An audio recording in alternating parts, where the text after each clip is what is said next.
What's up, guys? I never thought I was going to be doing this video, and for several reasons why. It's because for several years I have sat here and I have seen the Star Wars community be divided, but now I think it's more divided than it ever has been that I've seen my entire life, between the shows, between the movies, between everything. I'm just going to say this: whether you like the certain shows or movies or games or TV shows, animated shows, whatever. We're all Star Wars fans at the end of the day. We just want good Star Wars content, right? So let me go ahead and say this. I did a review on Andor, and I figure I go ahead and follow it up with this. Now, again, there are movies I like. There are movies I don't particularly care for. There are moments in movies I like and I don't particularly care for. I think the moment that Star Wars got very divided was obviously when Disney took over, and we had this huge hope of, The Force Awakens, and it was going to be amazing. And there was moments in that movie I like, and there's moments in the movie that I don't like. Now, again, you cannot sit here and tell me that every one of those movies was perfect. I will not sit here and tell you every original movie was perfect, or every prequel movie was perfect, or every Star Wars show is perfect. No, there are moments I don't like. There are moments I can sit here and nitpick all day.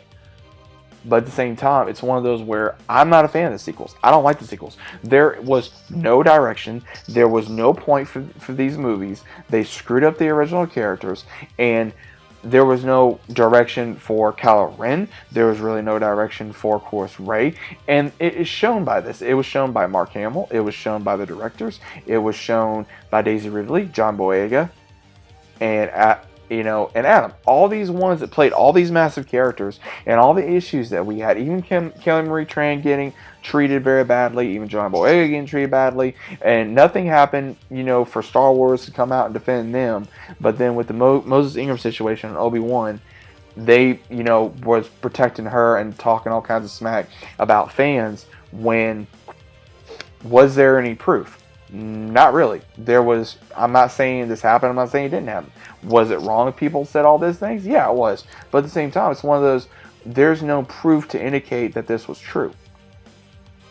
And the point is that they're being very selective on who they are defending in Star Wars. And you guys can't say that. And again, whether you guys believe this or not, do your research, because again, there's a lot of indication of, hey, guess what? This has happened. The actors, they say something people don't like, or they say or do things people don't like, and then that changes the view of someone for their character. It can really mess up their career. It can mess up a show. We've seen it happen before. There are things even Mark Hamill has said people don't like.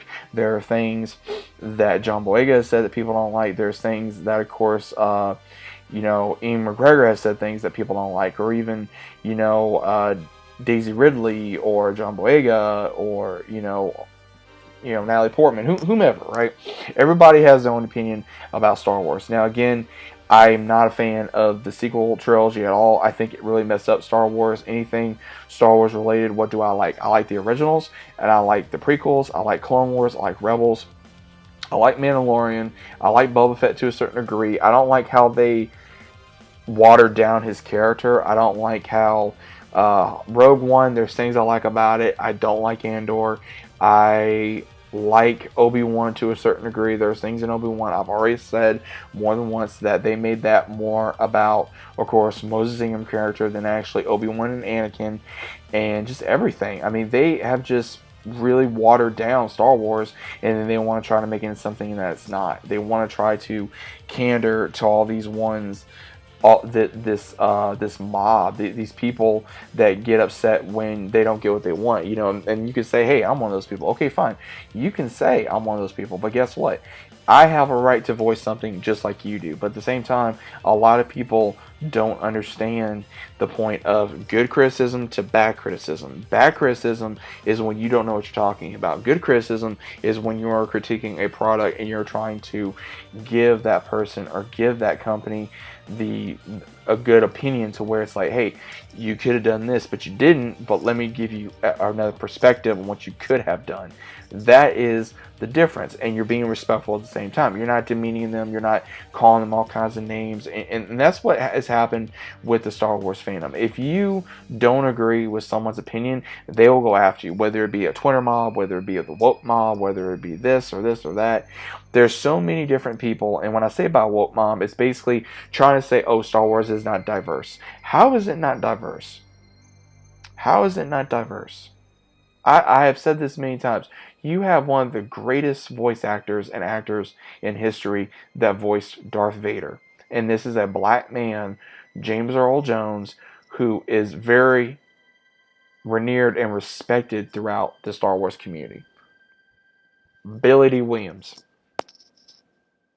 You got Diego Luna that was in there. And again, I'm not a fan of his character. You got, of course, shall I continue? Tamir Morrison. Again, shall I continue? Because clearly anybody that thinks, oh, Star Wars is not diverse, whether it be in race, religion, or whatever, you're blind. And clearly you don't know nothing about Star Wars.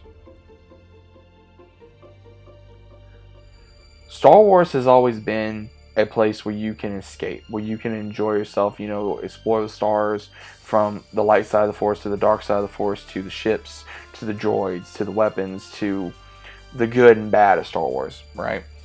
And you can't do that anymore.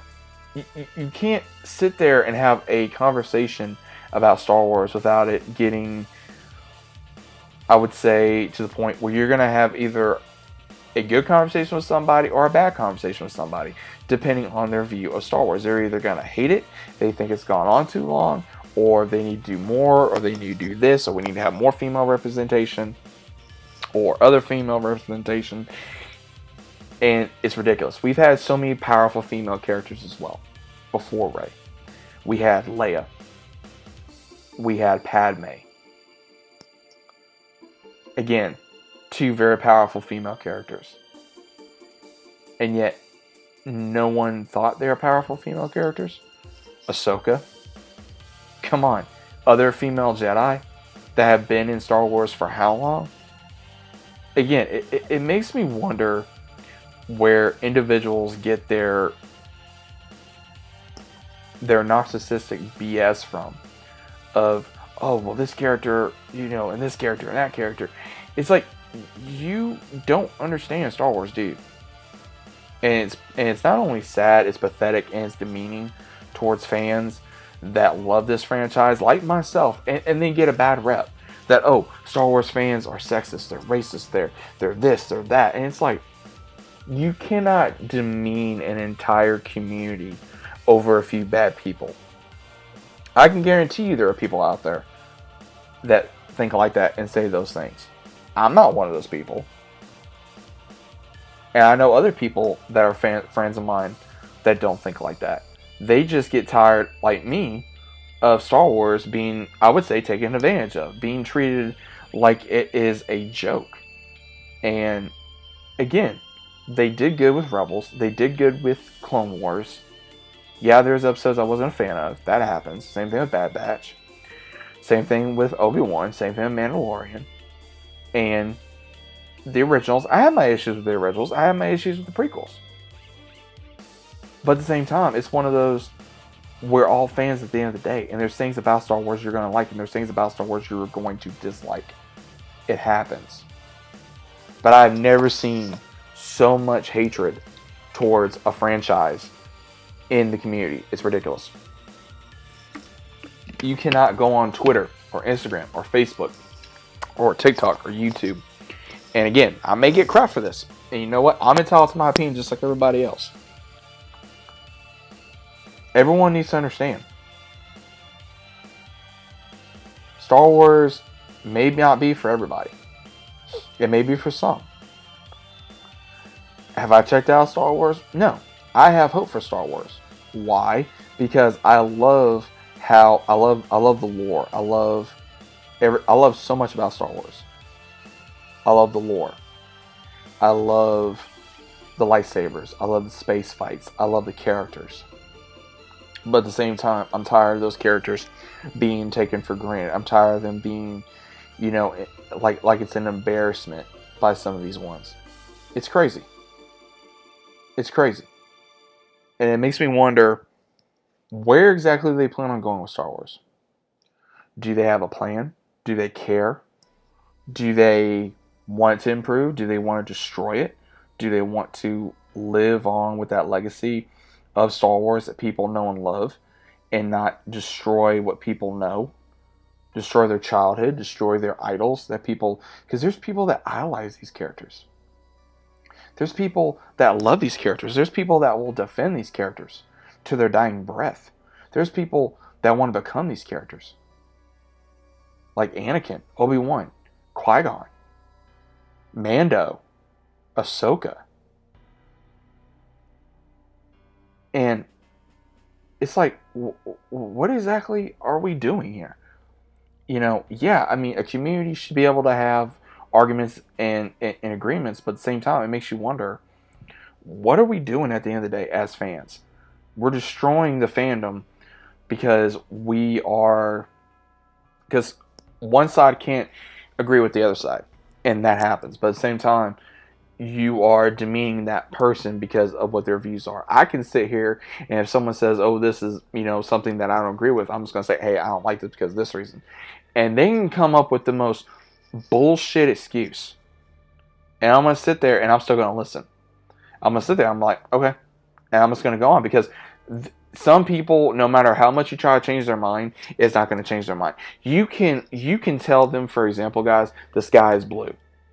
And they're going to go, oh, well, that's not blue, blah, blah, blah, blah, blah. They're going to come up with every reason to deceive themselves. You can't always change their mind because of how they think, because of how their mentality is, and what they think of, whether it be themselves, the franchise, the character, the actor, whomever. I'm not saying Star Wars is perfect.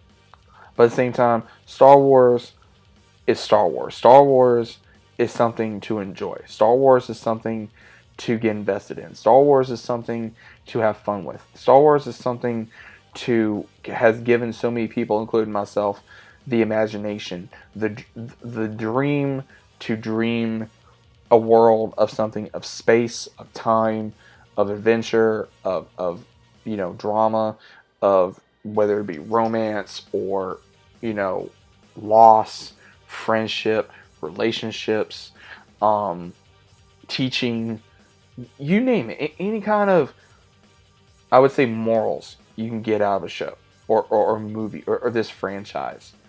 Star Wars has given me in some matter of way. I cannot tell you guys how many times I've sat in a movie with Star Wars, with certain moments in Star Wars, when I see something for the first time and it brings tears to my eyes. Like, it brought tears to my eyes with Obi-Wan and Anakin when Obi-Wan apologized to Anakin. Not Vader, Anakin. And it brought tears to my eyes because I felt like I was that little boy again in the theater watching Revenge of the Sith. Seeing, Ewan perform that dialogue of Obi-Wan telling Anakin, "You were the chosen one, you were my brother, I loved you." And then seeing that again, it brought me back to that moment. Or seeing Luke come back in Mandalorian and just wrecking these droids. And the Luke Skywalker I remember in Return of the Jedi. Not the Luke Skywalker that they destroyed in Last Jedi.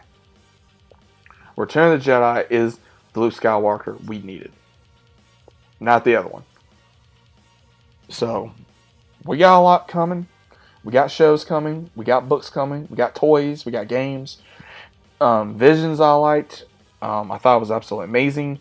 Like I said, some of the books I've read, some of the books I have not read. I'm going to have to make up on that. Same thing with some of the games. Some of the games I like, some of the games I don't like. It just all varies on what you like at the end of the day.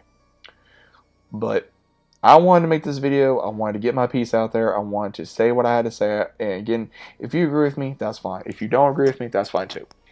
Like I said, at the end of the day, we're all Star Wars fans. There are things about this franchise we're going to enjoy, and there's things about this franchise we are not going to enjoy. So, overall, let me know what you guys think about this down in the comments. What side of the spectrum are you on? Do you guys agree that the fandom is very divided? Do you think what Star Wars what kind of fan are you? Do you guys like the prequels?